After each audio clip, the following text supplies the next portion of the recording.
Hello, everyone. Hello. My name is Quayson, and I'm the past president of the African Studies Association.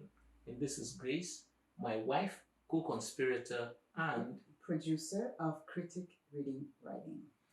now we were sent some questions from the ASA Secretariat to answer regarding our YouTube channel, Critic Reading Writing. And that is what we propose to do today, to share with you some insights about how we got things done and various other pointers. So the first question is how did we start CRW? And how did we start? It was in the aftermath of George Floyd's killing, and we found ourselves pretty shaken by this very painful moment in time. And we wanted to find a way to contribute in whichever way we could to the discourse, to this moment, this painful moment. So, creating a platform of knowledge and education to showcase Black people other than athletes, Entertainers, criminals. criminals, Yeah. yes, was at the core of the creation of the channel. Yes. So we're galvanized to do it, as Grace has just mentioned, because of the aftermath of the killing of George Floyd and our sense of rage and upset. But if you don't like something, you have to change something. So we decided that rather than just remain in rage, we had to do something to showcase, as she said, that Black people can do many things. We have many gifts to bring to the table, and so this is our gift. The second question has to do with the name. Why critic reading writing? And the answer, goes back to something I've always been thinking about teaching, but which I haven't quite managed to do actually. And that is to design and teach a course on how critics read, and which would simply have been titled Critics Reading Writing. The idea would be for me to share with my students the work of certain critics in the way they read. So, for example, we would have Edward Said reading Conrad, or J. Hillis Miller reading Kafka, or Eric Averbach reading Homer in the Bible, or Wole Soyinka reading Nietzsche, and so on and so forth. The idea would be for us to, as it were, stand behind the critics and watch them reading writing. And so when it came to choosing a name for the channel, this was the one that was came very easily to mind, and we both agreed on it readily. The next question has to do with how we decide on what to cover in each episode, since it has been a mixture of scholarly content, but also with gestures toward popular culture.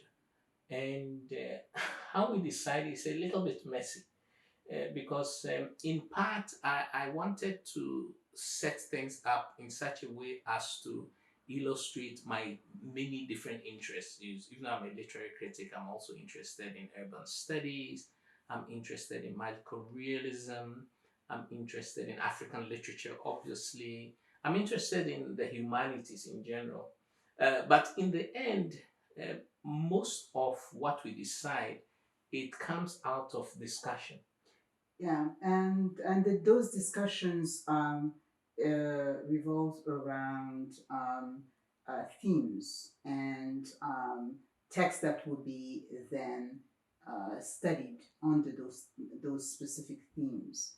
Um, and so the discussions then um, have proven to be very productive in that once the theme is agreed upon, then we go through archives of texts that you particularly love teaching, and sometimes new texts that you haven't visited, for a very long time, so that we offer a wide range of text under each theme.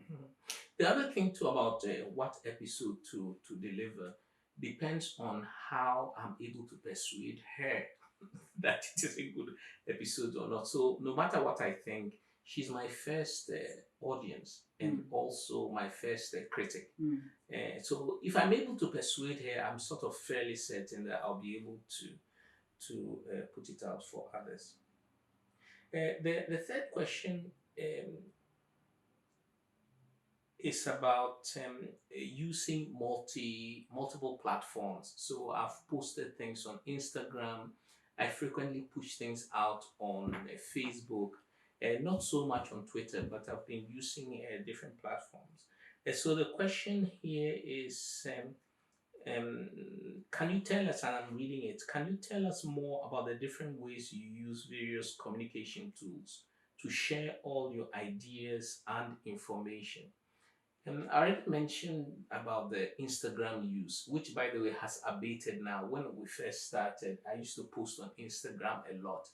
Then gradually I moved to Facebook, so much of the push out is on Facebook. And some people will recognize this immediately. I also send out text messages after each episode, sharing the link to the episode. And I have a group of people. Brittle Paper, for example, has been really, really helpful and supportive in pushing out the various episodes. But I've also experimented with different, shall we say, formats. So there was a period when I recorded Just a minute. yeah, 1 minute videos. Yes, indeed. And the idea behind doing 1 minute videos was to get people excited about what was to come, and also get people to, you know, put the word out there that this was on the horizon. And because it was such a short videos, these are such short videos, the viewership was pretty high. And it was a great tool to introduce the channel to those who were not knowledgeable about it. And it's a quick and very efficient way to put the word out, for sure. Yes, so I did various 1 minute clips to introduce episodes and also to try and get pithy, very short, concise, pithy statements. Some of them went very well and others were quite ordinary. And I stepped off that for a little bit, but actually something that We should do we again. should go back. Yeah, She was telling me the other day. The next question is Grace's. I have no idea how to answer this, so I'm going to leave it to her. And the question asked, "You make YouTubing look so effortless and fun.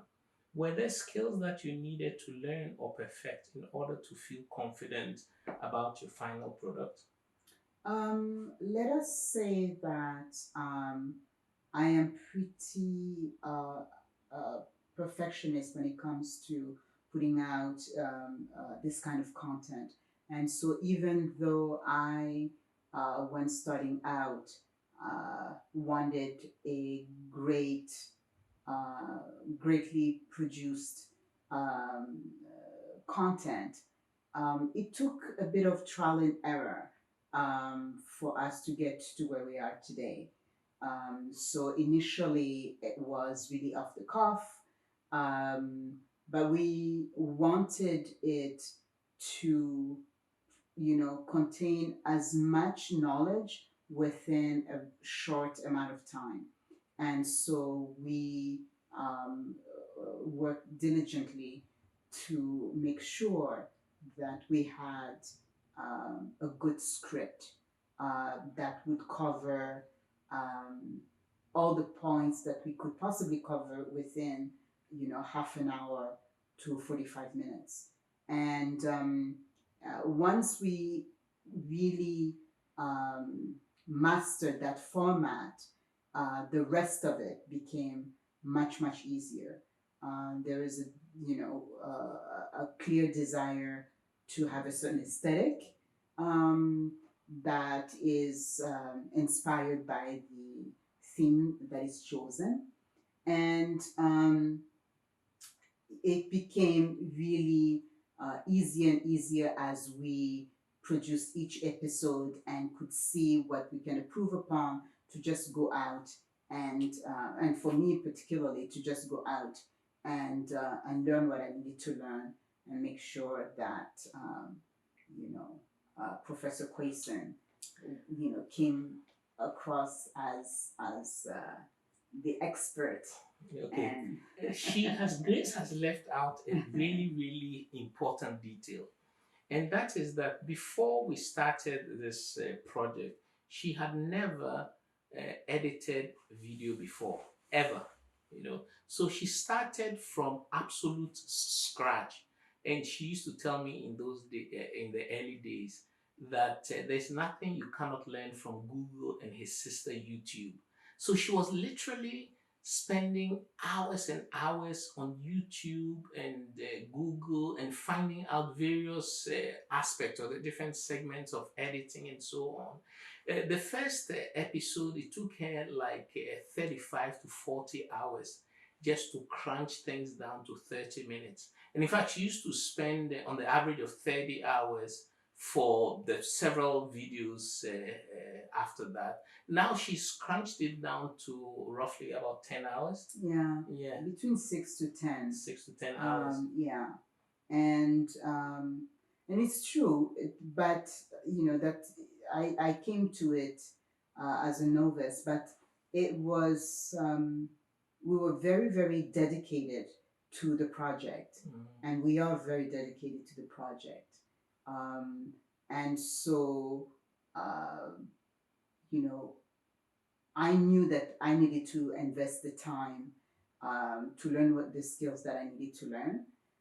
We are, after all, filming during a pandemic, and so we weren't going to take the risk to bring somebody in our home, because those episodes are done in our home.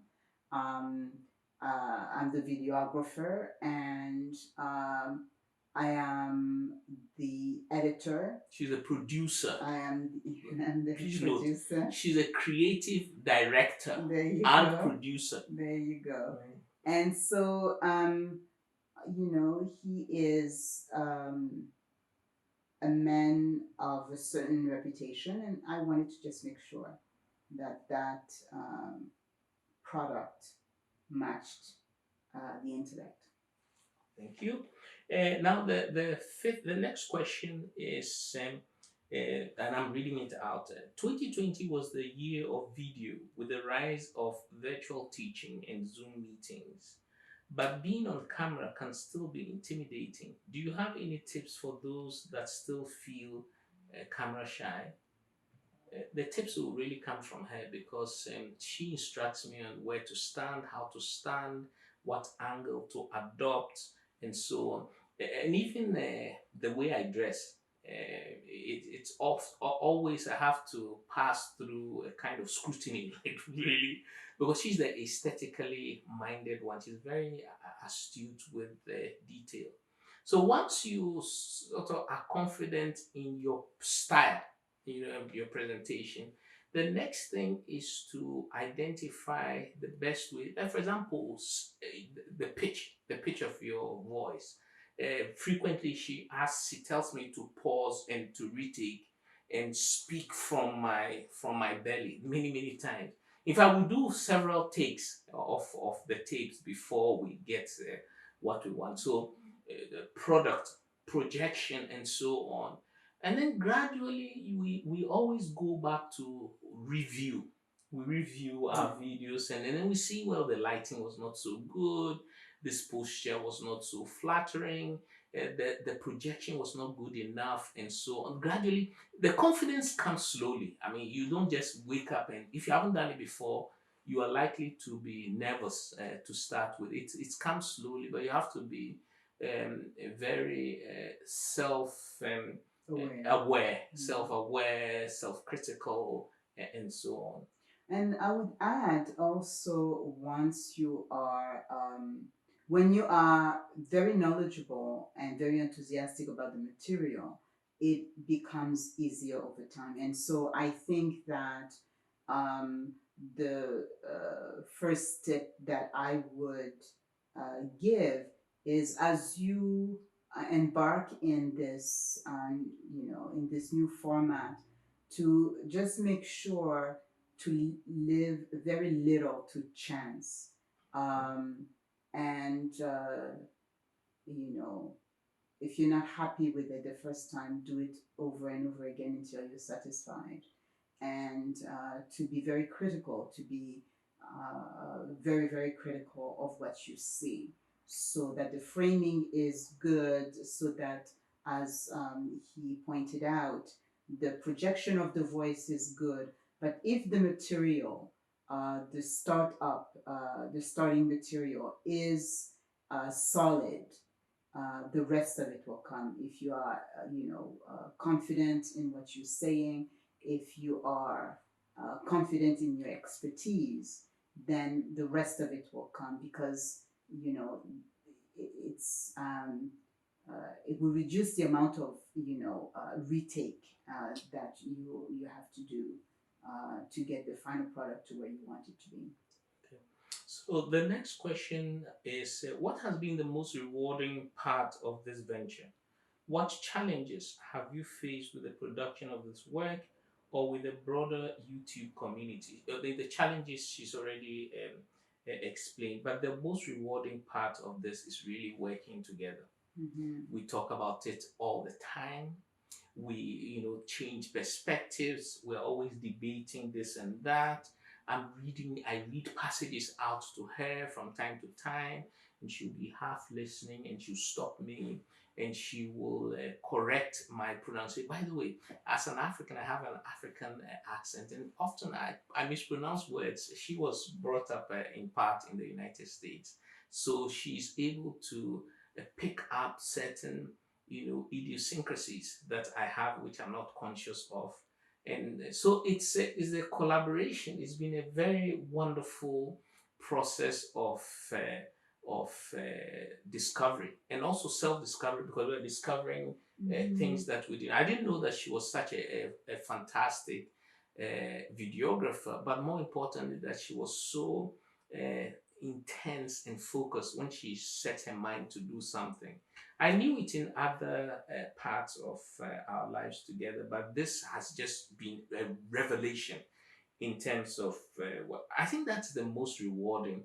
The next, thing that is rewarding is to see the impact that is making in the world. Some of the episodes have done extremely well, and people always write their comments, and we feel that we are doing something meaningful. And for in the Bible, it is said that you do not light a lamp and put it under a bushel. Rather you take the lamp onto the hill so that the light will illuminate as widely as possible. So that's how we feel about the channel. We're very pleased with it. Yes, and I will second that comment, that what's most, or at least one of the most rewarding things, what's most rewarding is uh, how it's been received, and the community that has grown out of us making sure that we have an episode out every week. It's no small feat. Um, but to go back to also the comment about accents, I was educated in the French system. My husband is educated in the British um, system. So some of the pronunciation of the words, it's a British pronunciation. Also, She's there's too that. kind. It's the heavy Ghanaian accent, Charlie. How for do? She's too kind. Yeah, but it's okay. So there's that sometimes that comes up. But yeah, the community has been amazing in their response, and there is an obvious need for what is being done here. Mm. And so the next question, which will be our final question, is, and this is how it reads: a critic reading writing addresses a huge gap in literary and cultural education. Why should institutions seek to integrate more humanities programming in African literature into their curricula? I'll answer this from the humanities and African literature angle. I think that the world is full of stories. In fact, Achebe has it in one of his novels, Arrow of God, that nothing in the world is not true if it is told in a story. Nothing in the world is not true. It's not exact. I'm mixing it up a little bit. Nothing in the world is not true if it is told in the form of a story. And in fact, what we need is a diverse range of stories, well crafted, well told. African literature is, I have a vested interest, but from the way that in teaching African literature for the past 2.5 decades, the way that it ignites the interest of my students, not just in Africa. So, what my teaching of African literature does is not just to ignite an interest in Africa, but to ignite an interest in literature in general, because I don't consider African literature an enclave entity. It is not an enclave, you know. It is rather a gateway that opens into literary studies in general. So African literature is an excellent route. That is quite apart from the fact that it introduces us to the theme of humanistic values, but from a specific context, an African context. The West has not got a monopoly over wisdom, nor has it got a monopoly on how it is to be human. The woes and tribulations, the joys and ecstasies. You can get that also from African literature, whether it be Achebe that I've already mentioned, Titi Dangaremba, J.M. Coetzee, younger writers, and so on and so forth. So there's so much, and there's so much that is flourishing in African literature. I think it's a must that it be incorporated into all curriculum. It's really, really important. Indeed. So we want to encourage everyone, of course, to subscribe to our channel, subscribe and share, thumbs up, hit the notifications bell so that you do not miss any forthcoming episodes, and enter your comments in the section below. Thank you. Thank you very much.